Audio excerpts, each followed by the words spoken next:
والشمس وضحاها والقمر إذا تلاها والنهار إذا جلاها آمنت بالله صدق الله مولانا العظيم۔ معزز و مکرم سامعین، کروڑا بار شکر ہے اس پروردگار عالم کا کہ جس نے آج کی صبح ہمیں پھر سے زندگی عطا فرمائی اور ہمیں یہ سعادت اور توفیق دی کہ ہم اپنے پروردگار کے ہاں آ کر سجدہ ریز ہوئے۔ اللہ تعالیٰ ارشاد فرماتا ہے والشمس وضحاها، قسم ہے سورج کی اور اس کی روشنی کی، والقمر اذا تلاها، قسم ہے چاند کی جب وہ اس کے یعنی سورج کے پیچھے آتا ہے، والنہار اذا جلاها، اور قسم ہے دن کی جب وہ اس کو مکمل روشن کر دیتا ہے، واضح کر دیتا ہے یعنی سورج کو، واللیل اذا یغشاها، اور قسم ہے رات کی جب وہ ڈھانپ لیتی ہے اس کو، یعنی سورج غروب ہو جاتا ہے، گم ہو جاتا ہے، اندھیرا چھا جاتا ہے۔ والسماء وما بناها، اور قسم ہے آسمان کی اور اس کے بنانے والے کی، والارض وما طحاها، اور قسم ہے زمین کی اور اس کے بچھانے والے کی، ونفس وما سواها، اور قسم ہے نفس انسان کی اور اس کو ٹھیک ٹھیک بنانے والے کی۔ اللہ اکبر۔ فَأَلْهَمَهَا فُجُورَهَا وَتَقْوَاهَا، پس اس نفس کو الہام کر دیا گناہ کا اور نیکی کے متعلق، یعنی نیکی کیا ہے اور گناہ کیا ہے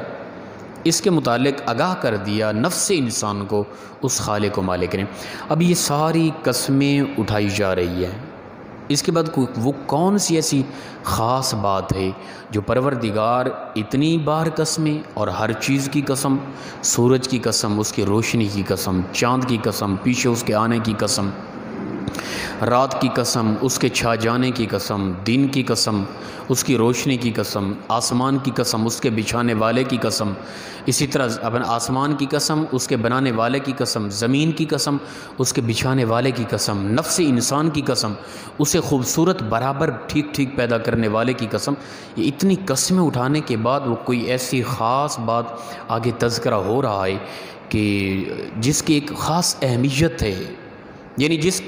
یہ ایک ایسی بات آ رہی ہے کہ پروردگار اس کی طرف انسان کی خاص توجہ دلانا چاہتا ہے کہ اے میرے بندے، اس قدر میں نے قسمیں اٹھائی ہیں، اس قدر قسمیں اٹھانے کے بعد اب بھی تیری توجہ اس طرف نہ ہوئی نا، پھر تو ناکام ہے۔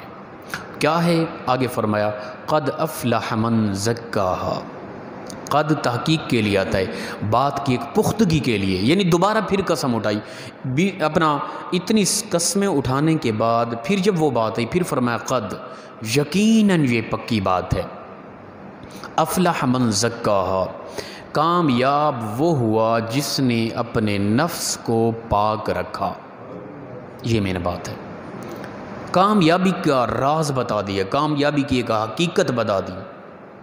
ہم مختلف معاملات میں لگے ہوئے ہیں، کوئی چاہتا ہے تاجر چاہتا ہے تجارت میں آگے نکل جانا کامیابی، پروفیسر چاہتا ہے کہ پروفیسری میں، ڈاکٹر چاہتا ہے ڈاکٹری میں، اپنا سیاستدان چاہتا ہے سیاست میں، ہر بندہ اپنی فیلڈ میں آگے نکل جانے کو کامیابی سمجھ رہا ہے۔ پروردگار فرماتا ہے نہیں۔ پچھلی قوموں میں مختلف سوچیں تھی کامیابی کی، ٹھیک ہے نا، کسی نے سمجھا کہ سیاست میں کامیابی ہے، پروردگار نے ان کو تہس نہس کر دیا اور آنے والی نسلوں کے لیے ان کو عبرت بنایا اور سمجھایا یہ کہ اے میرے بندو، سیاست میں کامیاب ہو جانا، آگے نکل جانا، دراصل یہ کامیابی نہیں ہے۔ اگر یہ ہوتی تو قوم فرعون کے اندر دیکھیں، ان کے اندر یہ چیز تھی، ٹھیک ہے نا۔ اسی طرح کچھ لوگوں نے کہا کہ تجارت کے معاملے میں، کچھ لوگوں نے کہا حسن و جمال کے معاملے میں، پچھلی قومیں مختلف ان کے نظریات تھے، اور ان سب نظریات رکھنے والے لوگوں کو پروردگار نے تہس نہس کر دیا، ختم کر دیا، آنے والے لوگوں کے لیے عبرت کا نشان بنا دیا، اور فرمایا کہ دراصل پچھلے لوگ جو بھی چاہتے تھے، کوئی مالیت چاہتا تھا، کوئی حکومت چاہتا تھا، کوئی عزت و وقار چاہتا تھا، کوئی چدراہٹ چاہتا تھا، جو کچھ وہ چاہتے تھے، اور اس چاہنے میں اینڈ تک آگے سے آگے چلے جانے کو وہ کامیابی سمجھتے تھے، پروردگار نے ان کو ختم کر کے آنے والے لوگوں کے لیے عبرت بنایا اور واضح یہ کیا کہ اے میرے بندو، یہ جو بھی تصورات ہیں لوگوں کے اندر کہ کامیابی یہ ہے، اصل کامیابی یہ نہیں ہے۔ اگر یہ کامیابی ہوتی تو پچھلی قومیں جو ہمارے لیے عبرت کا نشان بنی، قوم سمود، ان کا تذکرہ آگے آ رہا ہے، ان کی بستیاں اس وقت عبرت کا نشان بنی ہوئی ہیں، قسم و قسم کے عذاب مسلط کیے پروردگار نے ان قوموں پر۔ تو لہٰذا دراصل کامیابی کیا ہے؟ امیر ہو جانا کامیابی نہیں، سیاست میں آگے نکل جانا کامیابی نہیں، تجارت میں آگے نکل جانا کامیابی نہیں، بڑا پروفیسر بن جانا، بڑا محقق بن جانا، بڑا انجینئر بن جانا، دراصل ٹھیک ہے یہ ایک ظاہراً ایک پروٹوکول ہے، ایک اچھی بات ہے ظاہراً۔ دراصل کامیابی کیا ہے؟ پروردگار فرماتا ہے بندے، تو غریب ہے، تو امیر ہے، تو لاچار ہے، تو مریض ہے، تو پریشان ہے، تیری زندگی جیسی بھی ہے، تیری کوئی ظاہراً عزت و وقار نہیں، تیرے پاس ایک ٹکا بھی نہیں ہے، پر دراصل تو کامیاب کس طرح ہو جائے گا؟ جیسا بھی ہے، قد افلح من زکا، تو نے اپنے اندر کو پاک کر دیا تو خدا کی عزت کی قسم کائنات کے اندر سب سے کامیاب انسان تو ہے۔ یہ اصل کامیابی ہے جس طرف ہم نے کبھی بھی توجہ نہیں کی۔ میرے اندر کی حقیقت کیا ہے؟ میں کسی کے لیے کیا بغض رکھتا ہوں، زبان پر کیا کچھ لاتا ہوں، میرے اندر کس قدر پیار محبت ہے کسی کے لیے، کتنا فتنہ فساد، ان چیزوں کی طرف توجہ ہم نے کبھی نہ کی۔ تو پروردگار فرماتا ہے قد افلح من زکا، یہ ساری قسمیں اٹھانے کے بعد، اس قدر توجہ انسان کی اس طرف کرنے کے بعد، اب فرمایا کہ انسان دراصل میں تجھے تیری کامیابی کا راز بتانا چاہتا تھا، اس لیے یہ قسمیں اٹھائی، اس لیے پوری کائنات کے ہر وجود کو سامنے رکھا، اس لیے اپنی ساری کاریگریاں تیرے سامنے رکھی، پھر بتایا انسان دیکھ لے وہ پروردگار جس نے اتنا بڑا سورج بنایا، اس کی اس قدر روشنی ہے، وہ پروردگار جس نے یہ زمین اتنا بڑی بچھونا بنایا، وہ پروردگار جس نے رات دن کو تبدیل کیا،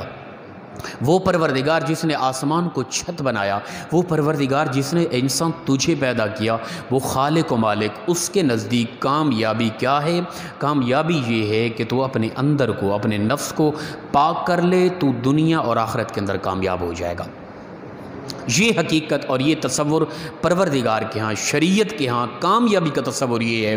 جس سے ہم بالکل کوسوں دور ہیں، ہمیں پتہ ہی نہیں ہے۔ اچھا، اندر کے اپنا نفس کی پاکیزگی کسے کہتے ہیں؟ ٹھیک ہے نا؟ اب شاید کسی کے ذہن میں یہ سوال اٹھے، حضرت قد افلح من زکا آپ نے کہہ دیا، تزکیہ نفس کیا ہے؟ در حقیقت تزکیہ نفس تقوی ہے، یعنی ہر وہ کام جس سے پروردگار نے روکا ہے، اللہ کے ڈر سے اس کام کو چھوڑ دینا، اور جس کا حکم دیا ہے اللہ کی محبت میں اس کام کو کرنا، اسے تقوی کہتے ہیں۔ اور یہ تقوی دراصل تزکیہ نفس ہوتی ہے، اپنے نفس کو پاک کرنا ہوتا ہے، اور جو اپنے نفس کو پاک کر لیتا ہے، اللہ فرماتا ہے دنیا اور آخرت کے اندر وہ انسان کامیاب ہو گیا ہے۔ ہم نے دیکھنا ہے کہ ہم کس قدر اللہ کی وہ احکام جن کے متعلق منع کیا، بھئی فلاں سے رکنا ہے، فلاں سے رکنا ہے، فلاں سے رکنا ہے، کس قدر ہم رکے ہوئے ہیں؟ نہیں، ہم تو کامیابی اس چیز کو سمجھتے نہیں ہیں، ہم نے تو کبھی سوچے نہیں دراصل کامیابی ہے کیا۔ حی علی الفلاح، دن میں 5 مرتبہ اذان ہوتی ہے، ہر اذان میں 2 مرتبہ کامیابی پکارتی ہے، حی علی الفلاح۔ انسان تیرا تزکیہ نفس اس طرف ہے، اس طرف آئے گا، اللہ کے گھر میں سجدہ ریز ہوگا تو پاک ہو جائے گا، اور اسی طرف تیری کامیابی ہے، تو دنیا اور آخرت میں کامیاب ہو جائے گا۔ آگے فرمایا وقد خواب من دساہا، بدبخت اور ناکام و نامراد ہوا دونوں جہانوں میں وہ انسان، مفہوم قرآن،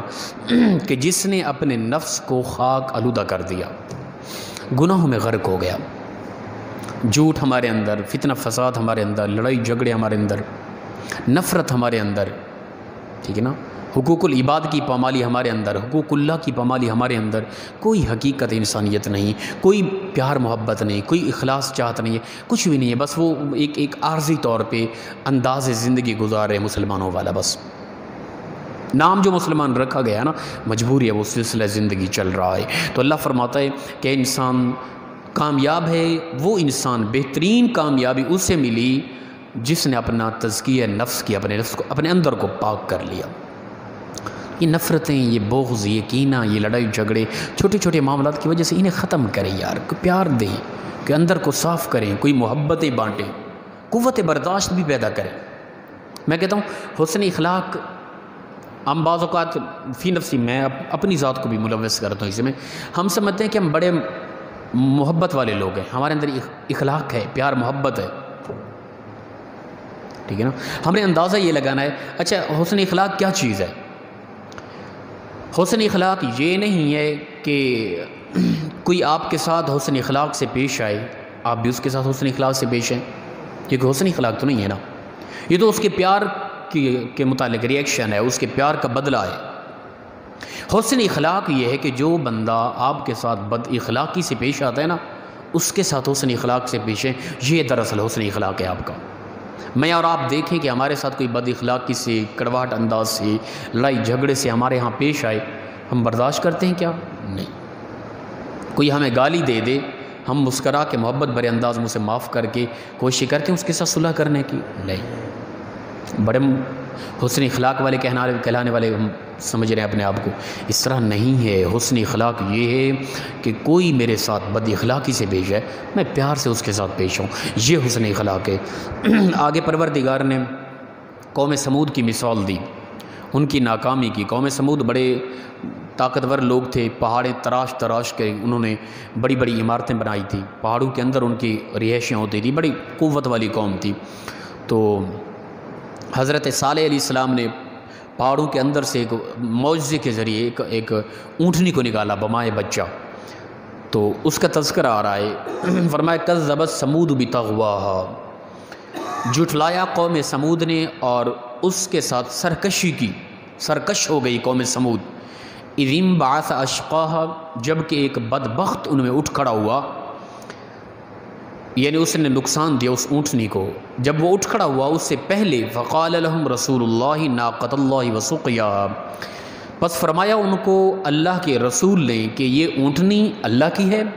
اسے ہاتھ نہیں لگانا، وسقیاها، اور جو پانی پینے کی اس کی باری ہے نا کنویں سے، اس کا پانی بھی تم لوگوں نے نہیں پینا۔ ایک کنواں تھا، ایک دن قوم پانی پیتی تھی، ایک دن اونٹنی پانی پیتی تھی۔ جس دن قوم پانی نہیں پیتی تھی، اونٹنی پانی پیتی تھی، اس دن اونٹنی دودھ اتنا دیتی تھی کہ ساری قوم دودھ پیتی تھی۔ اب جب اللہ کے نبی نے، حضرت صالح علیہ السلام نے قوم کو روک دیا کہ اس اونٹنی کے ساتھ زیادتی نہیں کرنی،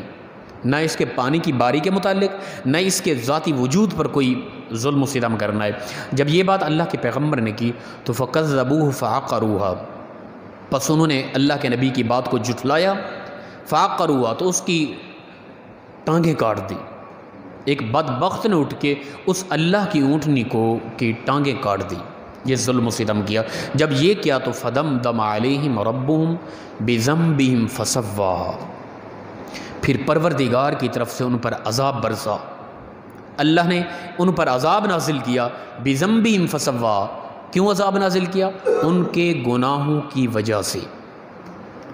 انہیں بار بار روکا گیا تھا، باز نہ آئے، پروردگار نے فَدَمْدَمَ عَلَيْهِمْ رَبُّهُمْ بِذَنبِهِمْ فَسَوَّاهَا، پھر ان پر عذاب کا کوڑا برسایا، اور ایسا عجیب عذاب آیا کہ وہ پوری قوم رات کے وقت سوئی، جب صبح یعنی کوئی زلزلے آئے، زمین ہلی، چیخ آئی، چنگاری آئی ایک، اس کی آواز کی وجہ سے ان کے کان کے پردے پھٹ گئے، اور پھر ہوا یہ کہ جب صبح دیکھا گیا پوری قوم اپنے محلات میں منہ کے بل اوندھی گری ہوئی مرے ہوئے تھے سب کے سب لوگ۔ یہ اللہ کو ان پر عذاب نازل ہوا تھا۔ وَلَا يَخَافُ عُقْبَاهَا، وہ کسی قوم کو عذاب دے کر کسی قسم کا یعنی ان کے کوئی ریئیکشن کا کوئی خوف نہیں رکھتا، وہ کسی سے ڈرنے والا نہیں ہے، وہ یعنی کہ بے نیاز ذات ہے، وہ جب چاہے جو چاہے جس طرح چاہے کر دے، کوئی بھی اس کے سامنے آواز نہیں اٹھا سکتا۔ تو لہٰذا جب بھی اس کی طرف سے کوئی اس طرح کا معاملہ ہوا ہے نا، وہ دراصل اس قوم کے گناہ ہوتے ہیں، وگرنہ ان اللہ لا یظلم الناس شیئا، وہ کسی بھی جان پر ایک لمحہ بھی ظلم نہیں فرماتی، وہ تو بندے سے پیار کرتا ہے۔ یا ایھا الانسان ما غرک بربک الکریم، اے انسان کس چیز نے تجھے تیرے رب کریم کے بارے تمہیں دھوکے میں ڈالا؟ تیرا رب کریم ہے، تو گناہ کر بیٹھا، تو غلطیاں کر بیٹھا، تیری زندگی خراب ہو گئی، تو نے شراب پی لی، تو نے بدفعلی بد کرداری کر لی، بد اخلاق تھا، تو جیسی بھی زندگی تھی نا، تو لوٹ کے آ تو اسی اپنے پروردگار کی طرف، تیرے رب تیرے پچھلے سارے گناہ مٹا دے گا۔ اگر تو اسی طرح رہا پھر یہ گناہ بڑھتے بڑھتے پوری قوم متفق ہو گئی گناہ پر، پھر پروردگار کرونا وائرس جیسے عذاب بھیجے گا، پروردگار غربت جیسا عذاب بھیجے گا، پروردگار لڑائی جھگڑے جیسا عذاب، مختلف عذاب میں تمہیں مسلط کر دے گا۔ یہ اس کا قصور نہیں ہوگا، یہ تمہارے گناہوں کی وجہ ہوگی اصل۔ تو یہ ہمارے گناہوں کی گردش ہے، آج حالات اس طرح کے گزر رہے ہیں۔ تو تزکیہ نفس کیا ہے؟ قسمیں اٹھانے کے بعد فرمایا انسان تو اپنے اندر کو پاک کر لے، اندر کو صاف کر لے، ہر ایک کو پیار دے، ہر ایک کے ساتھ محبت کر، ہر ایک کو معاف کرنا سیکھ، حسن اخلاق پیدا کر، قریبی ہمسایوں کے حقوق کو دیکھ، کسی کی عزت کو پامال نہ کر، کسی کے ساتھ زیادتی نہ کر، تیرا وجود دوسروں کے لیے آرام ہو، دوسروں کے لیے سکون بنے، تیرا وجود تیری ذات کے لوگ نغمے گائیں، کہیں کہ واہ کیا انسان ہے، حقیقت انسانیت اپنے اندر زندہ کر۔ یہ تزکیہ نفس ہے۔ جب تو تزکیہ نفس کرے گا تو دنیا اور آخرت کے اندر پروردگار کے نزدیک کامیاب ہو جائے گا۔ اللہ تعالیٰ سے دعا ہے پروردگار مخلصانہ انداز میں ہم سب کو اسلام کے مزاج کے مطابق زندگی بسر کرنے کی توفیق عطا فرمائے۔ وآخر دعوانا الحمدللہ رب العالمین۔ جی کوئی بات پوچھنے والی ہو تو جی۔ الصلاۃ والسلام